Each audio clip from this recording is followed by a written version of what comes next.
guys! So, ito, paano natin na-assemble ang ating tool na ito? Ayan, tingnan natin. First, i-open natin siya sa ating box. Order ko pala ito sa Shopee. Nag-order ako nito kasi mag-day 1 na naman ako sa aking workout. So, kailangan natin ito para challenge accepted. I am challenged by my husband. So, challenge accepted my husband. Kailangan ready mo yung reward mo sa akin kapag na-achieve ko yung goal ko until December 31, 2024. Anyway, so ito na nga. Unpack na natin yung ating order sa Shopee. Ayan, kunin na natin yung plastic muna, natural. Yung plastic, muna natin yung plastic. And then, ayan, tingnan nyo. Nasa boarding house pala ako dito sa, malapit lang ako sa pinagtatrabahuan. My new boarding house. So, ayan. Tingnan, ko yan, naisip ko kung paano ito i-assemble kasi hinahanap ko siya sa YouTube, hindi ko siya makita. Kaya, hindi ko makita kung yung, nakita kung paano talaga siya ina-assemble. So, meron naman siya mga ganyan, pero hindi talaga yung pinapakita talaga. So, ayan. Kinuha ko muna yung mga plastic niya. Tapos, ayan. Kung makikita nyo, ayan. Nilalagay ko na yung screw dyan. Ayan. So, screw natin siya. Yung screw pala is nakasali na siya dyan. Tsaka yung ganyan, yung sa screw. Nakasali na siya dyan. So, kung makikita nyo, ayan, screw ko na siya. Ayan. Kailangan natin gawin kasi tayo lang yung nandito. Kaya, kailangan. Marunong talaga tayo ng ganyanan. Para natin siya i-assemble. So, makikita nyo, yan. Dalawa kasi yung lagayan ng screw dyan sa left side. Yan, left side ba yan? Right side. I think sa right side yung inoon ako dyan. Yan, tapos na. So, sa kapila na naman. Ayan, left side. Yan yung left side. So, ayan. Nalagyan din natin siya ng screw. Ayan. So, ilalagay natin ang screw. Kasi gusto ko na talagang makapag-workout. Kasi laki-laki ko na. Oh my God. Ayan. So, lagyan natin na siya ng screw. Kasi nakakainis yung sa bawat taong makakatagpo mo yung pagugay mo sa inyo. Sasabihin, ang laki mo na, ganyan. Nakakapakinggan. Hindi nila alam kung ano yung stress na dinudulot ka. At saka yung nakaka-stress yung mga ganon. Sinasabing ganon. Anyway, so ayan. Nalagay ko na siya. Yan, so nalagay ko na yun. Ayan, nalagay ko pa, nagtubo naman ko siya. So, ayan, hindi ko pa siya nalagay ng mabuti. Ayan, so, screw natin siya.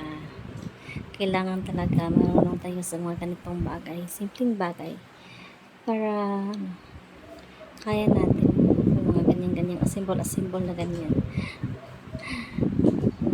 Ayan. So, ayan. Tapos ko na siyang mailagay.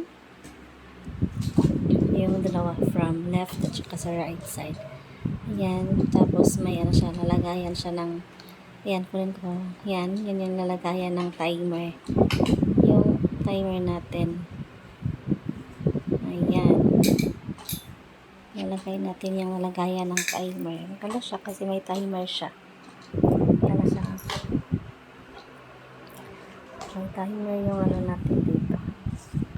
Abdominal. For beginners to. Ayan. Kaya lang, ayan, tingnan nyo. Well, nalagay ko, na-realize ko, meron pala hindi na ilagay. My God. Gusto kong umiyak. Kaya yan, tinatanggal ko na naman uli. Diyos ko. Gusto kong maiyak dyan. Kasi, tapos na eh. Tapos na talaga. Tapos, bigla pa namang mayroon palang hindi na ilagay. Di ba nakakainis yung ganun? Kaya yan, tinatanggal ko uli. Diyos ko, Lord. Pero okay lang, kailangan natin ng pasensya. Yan yung pinakakulang ko pa naman, yung pasensya. Diyos ko, Lord. Yan, nalagay ko na yung bag. Yung dapat ilalagay. Yan yung yung gray. Yan yung ina-add ko. So, ayan, nalagay ko na naman siya uli. Scroll ko na naman natin siya uli. So, ayan. So, tingnan na lang dyan yung ating paglalagay ng ating scroll. Kasi naiinis na talaga ako dyan sa totoo lang talaga. Sobrang naiinis talaga ako dyan kasi tapos na eh. Nakakapagod pa naman mag-scroll. Lord. Pero kailangan natin siyang ilagay. Kasi para siyang stopper siya. Para siyang stopper yung gray na yan. Yung plastic na gray na yan. So, wala tayong magagawa eh. Kailangan talaga natin yung ilagay. Kaya, ayan. So, ayan. Pasensya yung kailangan natin dito. Pasensya. Oh my God. Patience is a virtue. Sabi nga nila. So, ayan. Ano yung ginagawa natin? So, scroll lang natin yan. Scroll lang natin yan. Yan. So, yan. Sa kabila naman. So, yan. Yan yung add natin. Yung gray na yan. Diyos ko. Ayan. I-scroll din natin yan. So, paulit-ulit na lang talaga. Nakakainis ito lang. Kanina, ano ko naman siya? Nakita ko siya, kaya lang nakalimutan ko talaga siyang ilagay or hindi ko talaga alam kung saan siya ilalagay. So, check ko yung manual.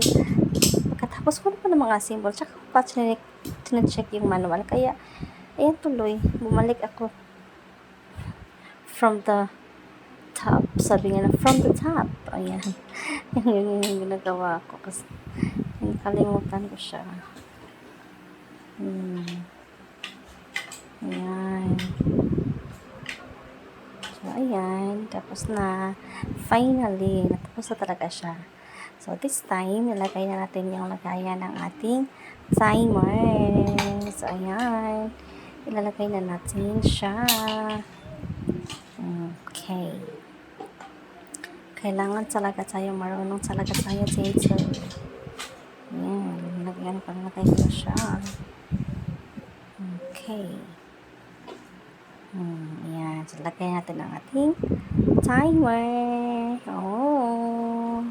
Tapos na ba yan? Oh, ayan. May nakita kasi ako dito ng plastic. Pero hindi ko alam kung saan siya ilalagay. So, ayan. Ano na lang. Naligpit ko na lang siya. Ayan. Open natin yung timer natin dyan. So, ayan. Yan yung timer. Yan ang sinasabi ko. Maganda siya kasi may timer siya. Pwede nga siya pang alarm eh. Pang alarm. Yes. Pang alarm. Okay. Lapit natin yung matapos. Okay. Ito na. Ang ating finish. It's done. So, tapos na. Tapos na siya. Nakapag-assemble na tayo.